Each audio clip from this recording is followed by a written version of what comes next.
Hello everyone, welcome to our channel. In today's class, we are going to discuss chapter number first of class 10th, that is chemical reactions and equations. We are going to take a topic of chemical reactions and equations, that is chemical equation. Chemical equation. What is a chemical equation? हमने पहले भी देखा है, अगर हम किसी reaction को लिखते हैं तो किस फॉर्मेट में लिखते हैं sir? Carbon plus oxygen gives rise to carbon dioxide. ये क्या है? एक वर्ड फॉर्मेट है। क्या है ये? वर्ड फॉर्मेट इक्वेशन है किसी भी रिएक्शन को लिखने का। या मैं बोलूं magnesium plus oxygen gives rise to magnesium oxide. अब अगर मैं आप लोगों से पूछूं कि इसमें कितने नंबर ऑफ एटम्स हैं तो फाइंड करना बहुत मुश्किल है। तो इसके लिए हमने क्या बनाया? केमिकल इक्वेशन बनाया। केमिकल इक्वेशन क्या है? बहुत इजी मेथड है ताकि मैं किसी भी केमिकल रिएक्शन को बहुत आराम से और बहुत आसानी से और उसकी पूरी पूरी की पूरी इंफॉर्मेशन के साथ लिख सकूं। जैसे अभी इसी रिएक्शन को देखो, carbon plus oxygen gives rise to carbon dioxide. मैं इसे कैसे लिख सकता हूं? C plus O2 gives rise to CO2। अब मुझे यहाँ पर नंबर ऑफ एलिमेंट्स के एटम्स पता चल रहे हैं। कार्बन का एक एटम है, ऑक्सीजन के दो एटम है, फिर यहाँ कार्बन का एक एटम, ऑक्सीजन के दो एटम। अब देखो, अगर मैंने इसे इस फॉर्मेट में लिखा था तब तक तो मुझे पता ही नहीं चल रहा था कहाँ पर कौन से एलिमेंट के कितने एटम्स हैं। लेकिन इसको इक्वेशन के फॉर्मेट में लिखते ही समझ में आ गया कि हाँ किस एलिमेंट के कितने एटम्स हैं। वैसे मैग्नीशियम को देख लेते हैं। Magnesium plus oxygen gives rise to magnesium oxide. तो केमिकल इक्वेशन है क्या? अल्टीमेटली केमिकल इक्वेशन क्या है? एक तरीके का रिप्रेजेंटेशन। क्या है? एक तरीके का रिप्रेजेंटेशन। किस चीज का रिप्रेजेंटेशन? किसी भी केमिकल रिएक्शन का रिप्रेजेंटेशन, ताकि हम उसको क्या कर सकें? एक इक्वेशन के फॉर्मेट में लिख सकते हैं with the help of symbols and formula. With the help of symbols and formula. यहाँ पर हमने क्या इस्तेमाल किया? सिंबल ही तो इस्तेमाल किया ना। जैसे कार्बन का सिंबल क्या है हमारे पास? सी। ऑक्सीजन के लिए सिंबल क्या है? अगर ऑक्सीजन मॉलिक्यूल की बात करूं तो सिंबल क्या है मेरे पास? O2। अगर मैं बोलूं मैग्नीशियम, मैग्नीशियम के लिए क्या है? Mg। ये मोनो एटॉमिक एलिमेंट्स हैं क्योंकि। अगर मैं बात करूं हाइड्रोजन, जब हाइड्रोजन आएगा तो क्या आ जाएगा? H2। क्यों? क्योंकि ये डायटोमिक एलिमेंट्स हैं। तो ये सब क्या है? रिप्रेजेंटेशन है। किसका? किसी भी एलिमेंट का रिप्रेजेंटेशन है, ताकि हम क्या कर सकें? बहुत आराम से उस इक्वेशन को लिख सकें। अब आगे बढ़ते हैं इसी टॉपिक पे और जानते हैं इसके आगे का पॉइंट। इसके बाद क्या आता है? Types of chemical equation. हमारे पास कितने टाइप के केमिकल इक्वेशन होते हैं? So we have two types of chemical equation. First one is balanced chemical equation.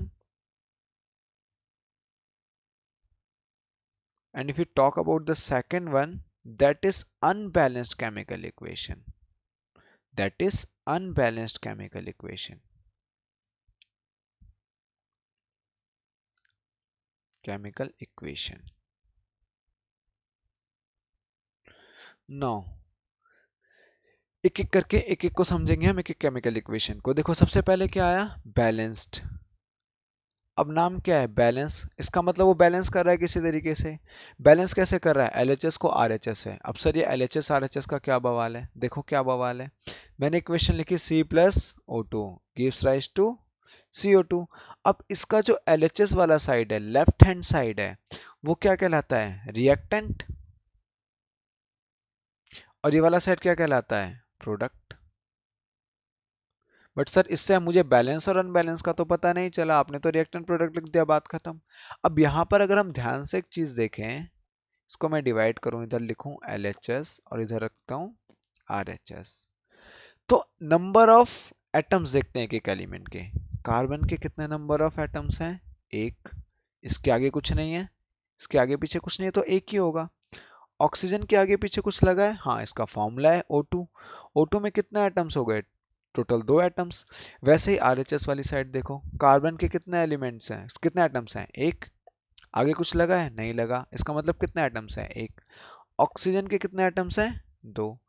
अब अगर तुम ध्यान से देखो कि दोनों तरफ LHS और RHS साइड दोनों तरफ जो नंबर ऑफ एटम्स हैं वो क्या है, बिल्कुल बराबर। जब number of atoms of elements left hand side और राइट हैंड साइड, मतलब रिएक्टेंट वाली साइड और प्रोडक्ट वाली साइड बराबर हो जाए, तो इसको हम क्या बोलते हैं, बैलेंस्ड केमिकल इक्वेशन। उस इक्वेशन को हम क्या बोलते हैं, बैलेंस्ड केमिकल इक्वेशन। अब बात करते हैं अनबैलेंस्ड की।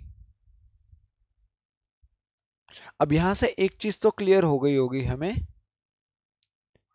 कि सर अगर बैलेंस में नंबर ऑफ एटम्स इक्वल है तो अनबैलेंस्ड में अनइक्वल होंगे, सिंपल यही फिनोमेना है। जैसे magnesium plus oxygen gives rise to magnesium oxide. अब यहां पर देखते हैं LHS RHS का फॉर्मेट, LHS RHS। यहां पर मैग्नीशियम के कितने एलिमेंट्स, कितने एटम्स हैं, एक। ऑक्सीजन के कितने एटम्स हैं, दो। राइट हैंड साइड में मैग्नीशियम के कितने एटम्स हैं, एक। ऑक्सीजन के कितने एटम्स हैं, एक। देखो यहां तो कुछ और नहीं है ना साथ में। अब खुद ही नजर आ रहा है हमें कि भाई जो LHS में नंबर ऑफ एटम्स हैं वो बिल्कुल बराबर नहीं है RHS के नंबर ऑफ एटम्स से। क्यों, मैग्नीशियम तो बराबर है, दोनों तरफ मैग्नीशियम बराबर है, पर ऑक्सीजन बराबर नहीं है। तो ये क्या कहलाएगी, अनबैलेंस्ड केमिकल इक्वेशन। क्या कहलाएगी, अनबैलेंस्ड केमिकल इक्वेशन। लेकिन अब यहां पर हमें एक और चीज समझनी है, एक बात ध्यान में रखनी है हमें। क्या बात ध्यान में रखनी है, कि हम किसी भी रिएक्शन को अनबैलेंस्ड नहीं छोड़ सकते। हम किसी भी रिएक्शन को अनबैलेंस्ड नहीं छोड़ सकते। क्यों नहीं छोड़ सकते अनबैलेंस्ड, उसके पीछे रीजन क्या है, क्योंकि जो केमिस्ट्री का एक लॉ है, कंजर्वेशन ऑफ मास। क्या लॉ है, कंजर्वेशन ऑफ मास। ये क्या बोलता है कि mass can neither be created nor be destroyed. तो जितने number of atoms LHS side होंगे उतने ही number of atoms RHS side होंगे ही होंगे। यही क्या बताता है, कंजर्वेशन ऑफ मास, कि मास जितना लेफ्ट हैंड साइड पे है उतना ही किधर होना चाहिए, राइट हैंड साइड पे।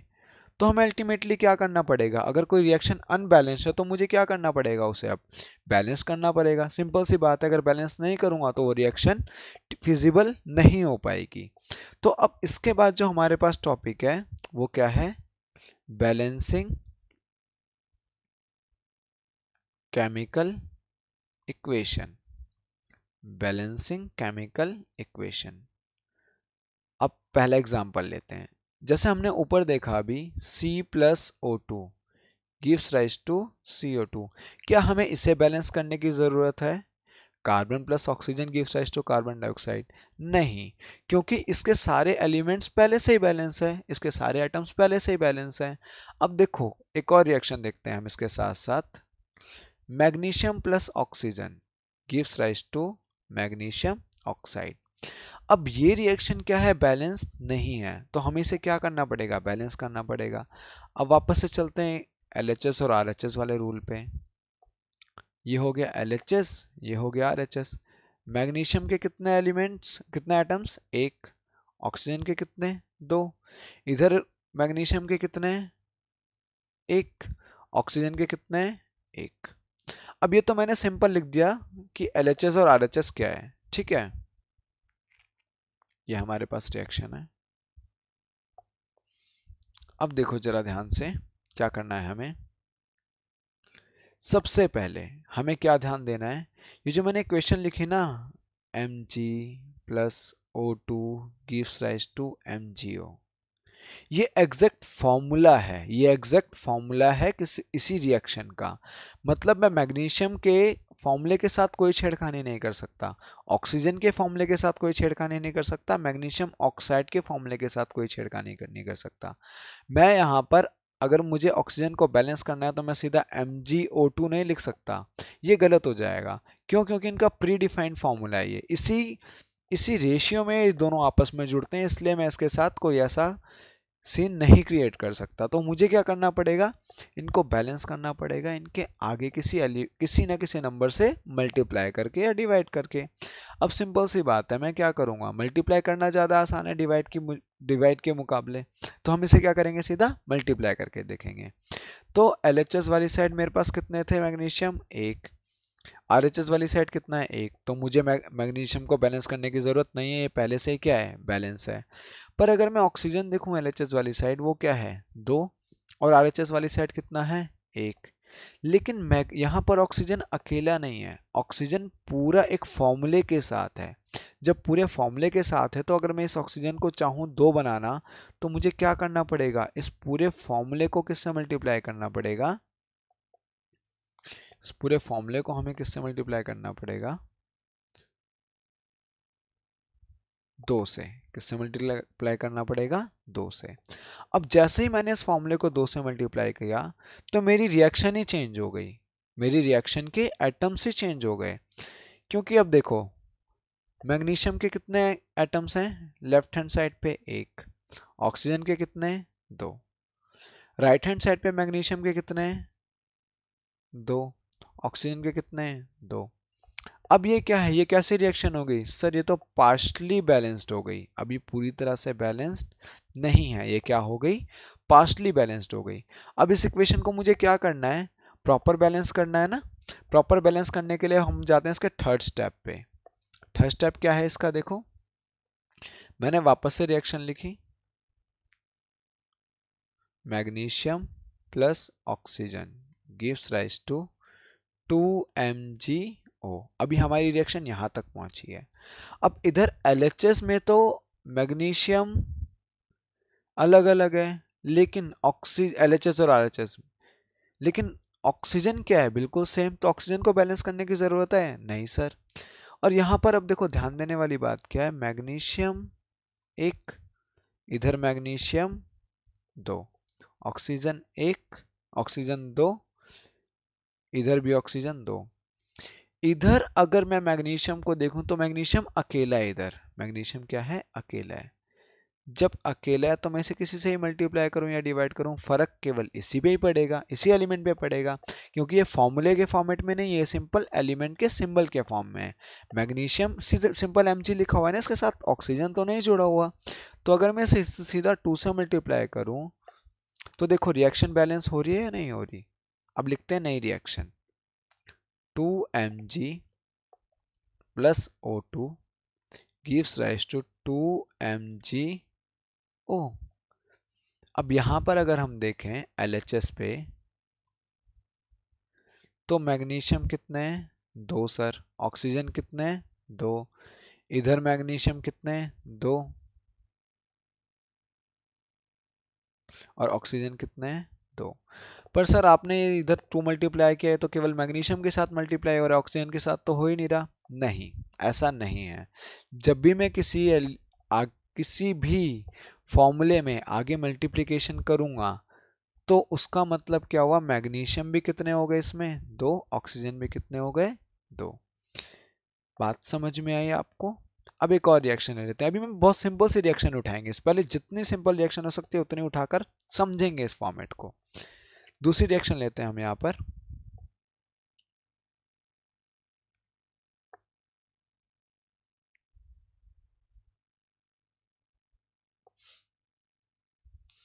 H2 plus O2 gives rise to H2O।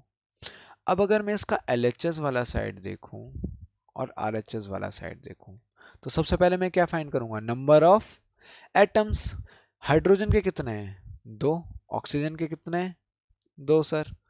इधर हाइड्रोजन के कितने हैं, दो। ऑक्सीजन का कितना है, एक। अब ये जो तुम्हें नीचे H2O में नीचे 2 नजर आ रहा है ना, ये केवल हाइड्रोजन का है। ये जो 2 है, ये किसका है, केवल हाइड्रोजन का।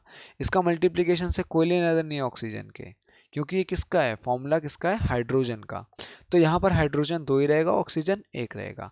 बट अगर मान के चलो मैं आगे कोई भी नंबर मल्टीप्लाई कर दूं, मान लो 3 मल्टीप्लाई करता हूँ, तो 3 इंटू H2 होगा और 3 इंटू O होगा। तो हाइड्रोजन के देखो कितने एटम्स बन जाएंगे, 2 इंटू 3। जो नीचे इसमें वैल्यू दे रखी है, इसको क्या करूंगा, मैं मल्टीप्लाई करूंगा। तो टोटल कितने हो गए, 6। ऑक्सीजन कितने हो गए, 3। तो इस बात का ध्यान रखना है, अगर किसी भी एलिमेंट के फॉर्मूले से मैं पहले से ही 2 3 दे रखा होगा तो पूरे से मल्टीप्लाई होगा, हाफ से नहीं होगा। ठीक है, अब करते हैं इसको, इस इक्वेशन को बैलेंस LHS RHS मेथड से। अभी आप LHS RHS मेथड देखो, इसके बाद मैं आपको ऐसे मेथड बताऊंगा जिसमें LHS RHS की जरूरत नहीं पड़ेगी। LHS RHS से क्या होता है, क्वेश्चन को एक तरीके से किया जाता है, बट प्रॉब्लम क्या है, इसमें टाइम बहुत लग जाता है। जैसे अब देखो, इसी को मैं बैलेंस करता हूँ। ऑक्सीजन बैलेंस नहीं है। अब इधर अगर मैं देखूं RHS साइड, तो ऑक्सीजन अकेला नहीं खड़ा है, ऑक्सीजन के साथ क्या है, हाइड्रोजन भी है, क्योंकि पूरा एक फॉर्मूला है। तो ऑक्सीजन में अगर मैं 2 से मल्टीप्लाई करता हूं तो मुझे क्या करना पड़ेगा, H2 प्लस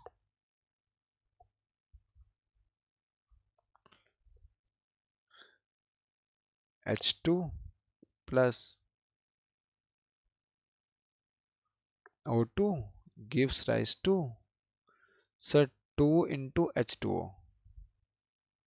2 इंटू H2O। अब यहां पर देखो क्या हुआ, अब रिएक्शन फिर से चेंज हो गई। कैसे चेंज हो गई, मेरे पास LHS में हाइड्रोजन कितने हो गए, 2, ऑक्सीजन कितने हैं, 2। RHS में हाइड्रोजन कितने हो गए, 2 इंटू 2, हाइड्रोजन के पास पहले से 2 थे, 2 इंटू 2, मल्टीप्लीकेशन होगा दोनों का, कितने हो गए, 4। ऑक्सीजन कितने, 2 इंटू ओ के साथ एक ही है ना, जब कुछ नहीं होता उसका मतलब क्या है, एक है। तो 2 इंटू 1 कितना हो जाएगा, सिंपल 2। अब अगर मैं देखूं क्या ये रिएक्शन बैलेंस है, नहीं सर, फिर से क्या हो गई, पार्शली बैलेंस्ड हो गई। क्या हो गई ये, पार्शली बैलेंस्ड हो गई। अब मुझे क्या करना है, इधर ऑक्सीजन तो ऑक्सीजन तो बैलेंस है, पर हाइड्रोजन बैलेंस नहीं है। अब यहाँ पर सबसे अच्छी बात क्या है कि हाइड्रोजन इस तरफ अकेला है। जब हाइड्रोजन अकेला है तो उसके साथ किसी भी तरीके से मल्टीप्लाई करो, डिवाइड करो, कोई फर्क नहीं पड़ना, क्योंकि एलिमेंट उसी को ही फर्क पड़ेगा, उसके साथ कोई और एलिमेंट तो है नहीं, वो सिंगल ही है यहाँ पर। तो H2 plus O2 gives rise to 2H2O। अब इधर क्या करते हैं, हम हाइड्रोजन के साथ 2 इंटू 2 कर देते हैं। इधर क्या है, हाइड्रोजन 4, इधर ऑक्सीजन कितना है, 2, इधर ऑक्सीजन कितना है, 2। अब जैसे ही मैंने 2 इंटू 2 किया इधर, तो यहां देखो क्या हुआ, 2 into H2 plus O2 gives rise to 2H2O। अब इस इक्वेशन को मैं ठीक से लिखता हूं, देखो, 2H2 plus O2 gives rise to 2H2O। अब यहां पर LHS RHS देखें, LHS RHS, हाइड्रोजन कितने हो गए, 2 इंटू 2, देखो ये वाला 2 मल्टीप्लाई बाय ये वाला 2, टोटल कितने हो गए, 4। ऑक्सीजन कितने हो गए, 2 सर। इधर हाइड्रोजन कितने हैं, 4, ये वाला 2 मल्टीप्लाई बाय ये वाला 2, ऑक्सीजन कितने हैं, 2। तो ये इक्वेशन कैसी हो गई, बैलेंस्ड केमिकल इक्वेशन। कैसी हो गई ये, बैलेंस्ड केमिकल इक्वेशन। तो ये था हमारे पास एक इंट्रोडक्शन केमिकल इक्वेशंस का और टाइप्स ऑफ केमिकल इक्वेशंस का। ये इंट्रोडक्शन है, बैलेंसिंग में मैंने केवल 2 इक्वेशंस की कराई है। इसके बाद जो मैं वीडियो में लेकर आने वाला हूँ उसके अंदर हम कम से कम 20 इक्वेशंस को बैलेंस करेंगे। क्या करेंगे, 20 इक्वेशंस को बैलेंस करेंगे। तो वीडियो को आप ऐसे ही देखते रहना, और इतनी सारी इक्वेशंस बैलेंस कर लेंगे हम, तो कोई इक्वेशन बचेगी ही नहीं, और मैं ही बैलेंस करवाऊंगा आप लोगों को। तो अभी बैलेंसिंग का जो वीडियो, नेक्स्ट वीडियो आएगा, इस वीडियो को लाइक करना, शेयर करना, सब्सक्राइब करना चैनल को। अगर आपको पसंद आए वीडियो, कमेंट भी करना, कोई बात समझ में आए वो कमेंट बॉक्स में डालना। Thank you for